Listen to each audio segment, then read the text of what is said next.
My boyfriend wants to be a SoundCloud rapper. I can't take it anymore. The other day my boyfriend invited me to tag along to his studio session. In his free time he makes music with his friend who's an audio engineer. I am not a fan. Don't get me wrong. I definitely pretend to be. I always repost the things he puts up on Instagram and Twitter, but I couldn't actually give a single line from any of his songs.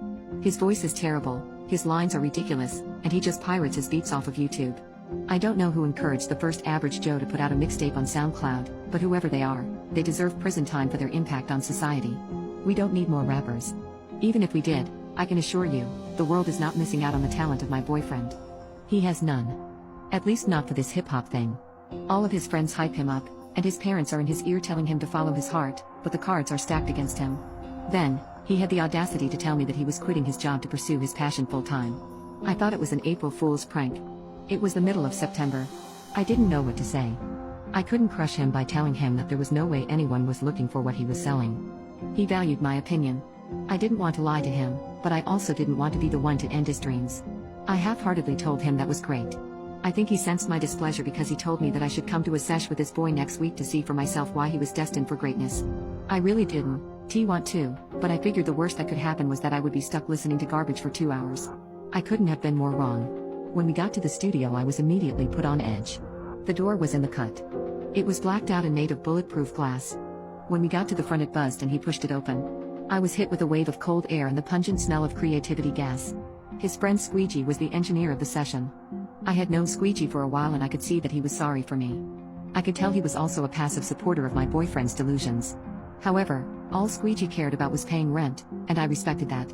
They sat me on a couch in the recording room and I watched the half-baked creative process that led to all the atrocities I heard on SoundCloud. It was truly criminal. I could see the pain on Squeegee's face as he nodded his head, pretending this was the best thing he had ever heard. I was trying to pay attention as much as I could. I was offering suggestions but they just kept shutting them down. Then my boyfriend uttered the worst bar I had ever heard in my life. I think it was something like, I told my friend to pass the gas but didn't want him to fart. At that point I was tapped out. I just sat on my phone and waited for the pain to end. I couldn't even pretend to justify this behavior any longer. I was in a doom scroll through my feed when the music suddenly stopped. I didn't notice for about 5 seconds. When I looked up to see what was going on, Dumb and Dumber were staring at me like they were expecting something. I just stared back. I figured they were upset because I was on my phone, but I had no plans of feeding the delusion any longer. Then, my boyfriend said, "So?" He was still inside the booth. Squeegee just turned on the intercom so that we could talk to each other.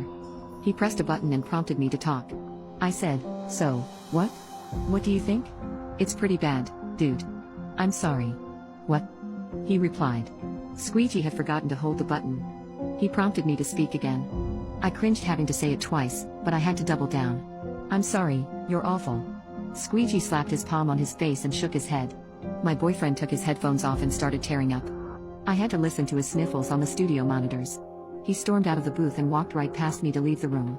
I couldn't believe that he was so heartbroken over this. This was my worst fear. I knew he was sensitive, but there had to be something else going on. I looked at Squeegee like, "What's happening?" And he said, "You didn't even hear it, did you?" He played the take back that my boyfriend had just laid down. It ended with, "I know it would be like donating to a charity, but baby I love you, so will you marry me?" I couldn't believe it. I was furious and flattered at the same time. I ran outside and found my dramatic boyfriend sitting on the curb pensively watching traffic like the lead in an R&B music video. I sat down next to him and told him that I hadn't heard the bar. I decided to lie to him one last time and said, "It was good." He said, "It came from the heart."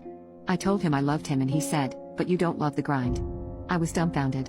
I decided to suppress my urge to kill him. I really did love him. I told him that it didn't matter what he did or how we needed to make it work. I would support him regardless. We hugged each other. We got married a while later. I lost my boyfriend because he wanted to be a rapper. I gained a fiancé because he wanted to be my husband.